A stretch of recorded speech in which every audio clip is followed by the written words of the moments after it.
এরকম একটি দিনের আমি প্রথমেই আল্লাহর কাছে শুকরিয়া জানাই, যাদের রক্তের বিনিময়ে বৈষম্য বিরোধী ছাত্র আন্দোলনে যারা আত্মত্যাগ করেছেন তাদের আত্মার মাগফিরাত কামনা করি। পাশাপাশি যারা এই সময়ে আহত হয়েছেন, বিভিন্নভাবে ক্ষতিগ্রস্ত হয়েছেন, তাদের জন্য সমবেদনা জ্ঞাপন করি।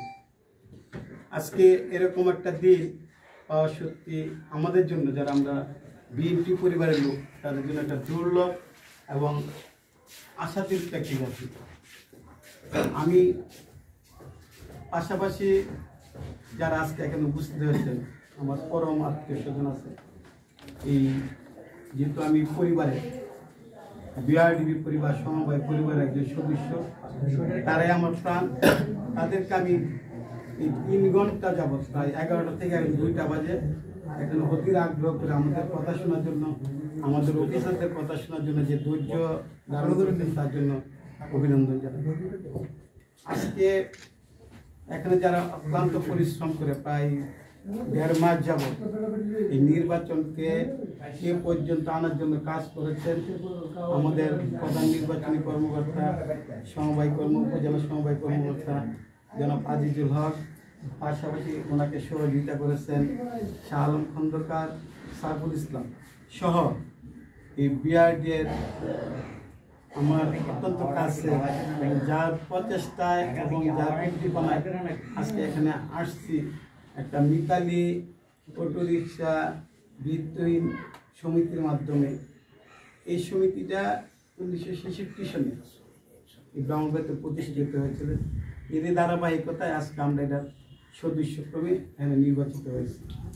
আসলে 96 আসলে এই সমবায় সমিতি বা পল্লী উন্নয়ন, এই বিআরডিবি একটা ফুলের 2টা পাপড়ি, সমবায় আর পল্লী উন্নয়ন, এটা কিন্তু আলাদা কোনো কিছু না, তাদের সমন্বয়ে আজকের এটা সুন্দর একটা পরিবেশ।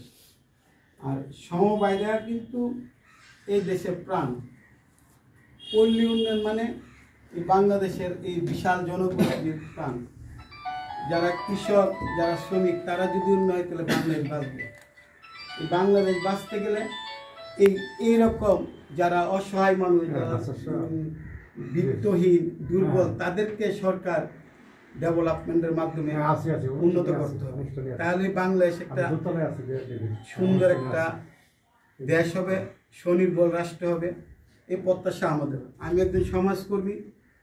আমি শহীদ রাষ্ট্রপতি জিয়া রহমানের 19 দফা কর্মসূচিকে বিশ্বাস করে এই বাংলাদেশের স্বনির্ভর প্রগতিশীল রাষ্ট্র করার জন্যই আমার ছাত্র জীবন থেকে এটাতে কাজ করতেছি।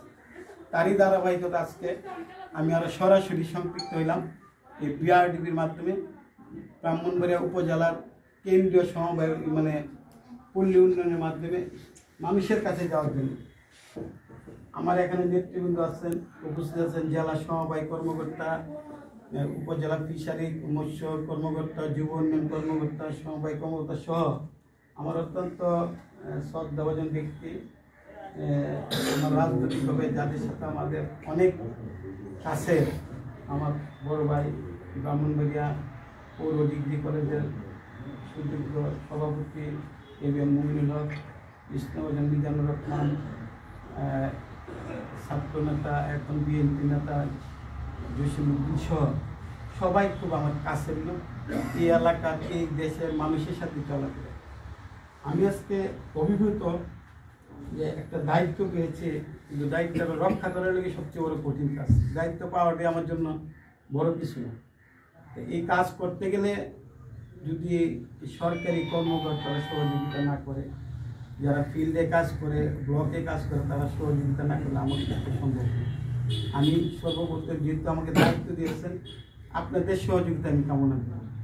আমি শুধু আপনাদেরকে পাশে থেকে এটার নিয়মতান্ত্রিক আপনাদের পাশে আমি থাকবো এবং নিয়মগুলোকে আপনাদেরকে সহযোগিতা করব। কথা বাড়বো না, ধৈর্য ধরতে হবে, কারণ যেহেতু এখানে আসছি অনেক কথা বলতে হবে।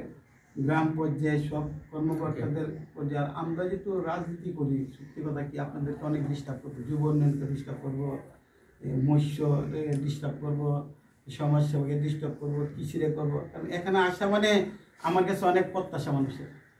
এই উপজেলা চত্বরে আসা মানে আমার কাছে অনেক প্রত্যাশা, বিভিন্নভাবে আইন শৃঙ্খলাভাবে প্রত্যাশা করবে। আমার পিতৃ সমতুল্য অনেক লোক আছে যারা এই পল্লী উন্নয়নের সাথে জড়িত, যেমন মোহাম্মদ দিল ভাই বলেন, আরও অনেক লোক দেখলাম যাদের বয়স 80-90-এর কাছাকাছি। কাজে তাদের তো অনেক আশা থাকে একজন চেয়ারম্যানের কাছে, একজন সভাপতির কাছে। আমি মনে করবো আমার পরিবারের লোক। কাজে এই সময় কিন্তু আপনারা আমাদেরকে সর্বাত্মকভাবে সহযোগিতা করতে হবে। আমার কথা বলবো না, সর্বশেষ এইটুকু হলো, আল্লাহ তাআলা যেন আমাদেরকে সবাইকে সুস্বাস্থ্যের অধিকারী করেন, আর আমরা যেন সততা নিষ্ঠার সাথে এবং আমার ভাই যেটা করছে দুর্নীতি মুক্তভাবে এই প্রতিষ্ঠানে থাকতে পারি, এই প্রত্যাশা কামনা করে সবার কাছে আমি দোয়া চেয়ে আমি আমার বক্তব্য এখানে দিয়েছি।